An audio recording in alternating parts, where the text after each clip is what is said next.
Bonjour et bienvenue.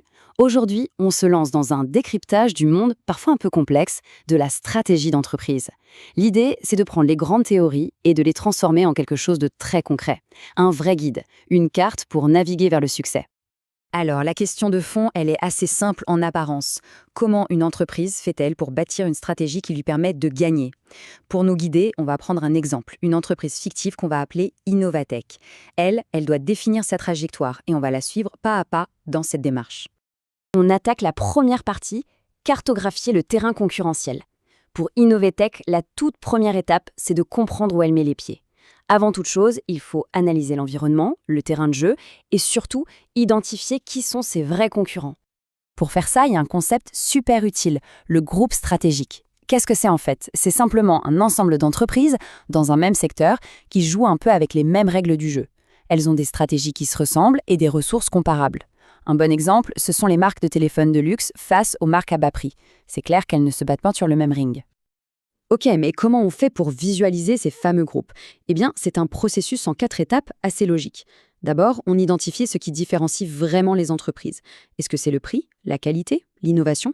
Ensuite, on prend 2 de ces critères et on construit un graphique. Troisième étape, on place chaque concurrent sur ce graphique. Et là, magie, on voit des grappes se former. Ce sont nos groupes stratégiques. Par exemple, si on croise l'investissement en recherche et développement avec la portée géographique, eh bien, la carte se dessine toute seule. On voit tout de suite comment les entreprises se regroupent en catégories bien distinctes. Ici, on aurait 4 groupes qui émergent, chacun avec une façon bien à lui de se battre sur le marché. Une fois que cette carte est sur la table, Innovatech a en gros 3 options. La première, rester là où elle est et tout faire pour devenir le numéro 1 de son groupe. La deuxième, essayer de bouger vers un groupe qui semble plus intéressant, plus rentable. Et la troisième, qui est souvent la plus audacieuse, créer un tout nouveau terrain de jeu, un espace de marché que personne n'a encore exploré. C'est ce qu'on appelle la stratégie de l'océan bleu. Mais attention, changer de groupe, ce n'est pas si facile. Il y a ce qu'on appelle des barrières à la mobilité. Ce sont tous les obstacles qui rendent le passage difficile. Ça peut être le besoin d'investissements colossaux, un accès compliqué au circuit distribution ou encore la force d'une marque qui est déjà bien installée. Ces barrières, elles protègent les entreprises déjà en place. On passe à la deuxième partie, l'exploration de nouveaux mondes. Après avoir bien analysé son marché local, Innovatech se rend compte qu'il est saturé.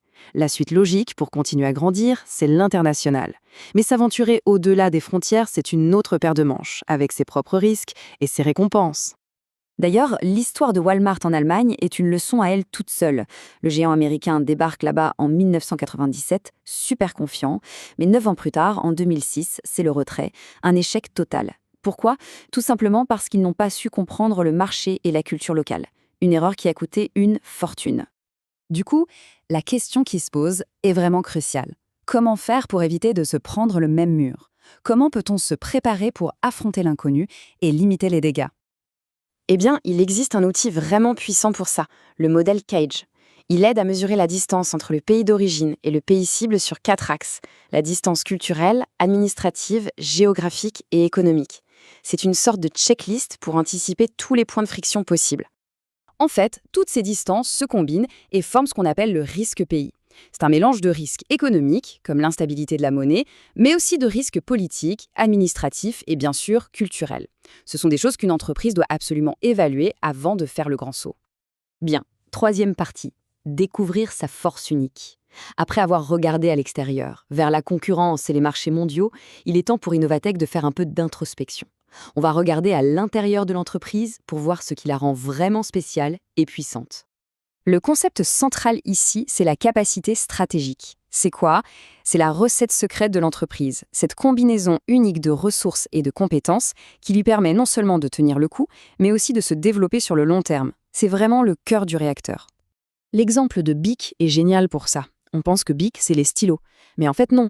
Leur vraie compétence, c'est de savoir produire en très grande quantité des petits objets jetables en plastique moulé. Et une fois qu'on a compris ça, ça devient tout à fait logique qu'ils se soient lancés dans les rasoirs et les briquets. C'est la même compétence de base. Et cette capacité, elle s'appuie sur des ressources. On peut les classer en 2 grandes familles.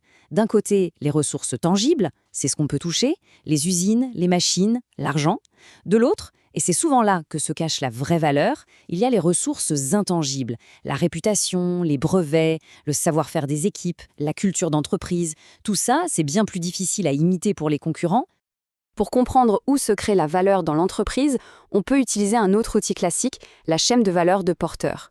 Elle décompose l'entreprise en différentes activités. D'abord, il y a les activités principales, celles qui sont directement liées aux produits, depuis l'arrivée des matières premières jusqu'au service après-vente. Et puis, il y a les activités de soutien. Celles-là ne touchent pas directement le produit, mais elles sont absolument essentielles pour que tout le reste fonctionne. On parle des achats, de la R&D, de la gestion des ressources humaines, de l'infrastructure générale, bref, tout ce qui fait tourner la boutique. Mais un point vraiment crucial à comprendre, c'est que la chaîne de valeur d'une entreprise n'est jamais isolée. Elle n'est qu'un maillon dans un système beaucoup plus grand, qui va des fournisseurs jusqu'au client final. Pour qu'un avantage soit vraiment solide, il faut que tout ce système soit cohérent. On arrive à la dernière partie, le moment où on assemble toutes les pièces du puzzle. On a la carte de la concurrence, on a l'analyse des risques à l'international et on a une bonne idée des forces internes.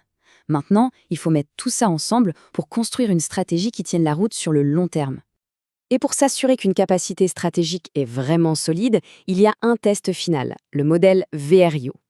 Pour qu'une ressource ou une compétence donne un avantage concurrentiel durable, il faut qu'elle coche 4 cases. Elle doit être valeureuse, rare, difficilement inimitable et, c'est le point que l'on oublie souvent, l'entreprise doit être organisée pour en tirer profit. C'est souvent ce O qui fait toute la différence. Au final, si on devait tout résumer en une phrase, ce serait celle-ci. Un avantage concurrentiel durable, ça se construit sur des ressources et des compétences solides, et sur la parfaite cohérence de la chaîne de valeur. Que l'on se batte sur son marché national ou à l'autre bout du monde. C'est vraiment la clé de voûte de toute stratégie réussie. Voilà, le parcours d'Innovatech nous a servi de fil rouge. Mais ce qui est intéressant, c'est que tous ces outils peuvent s'appliquer à n'importe quelle organisation. Ça amène une question. Pour une entreprise que l'on connaît, à quoi ressemble sa carte stratégique? Où se situent ses véritables forces? C'est une réflexion qui est fondamentale pour quiconque s'intéresse un tant soit peu à la stratégie. Merci beaucoup d'avoir suivi cette analyse.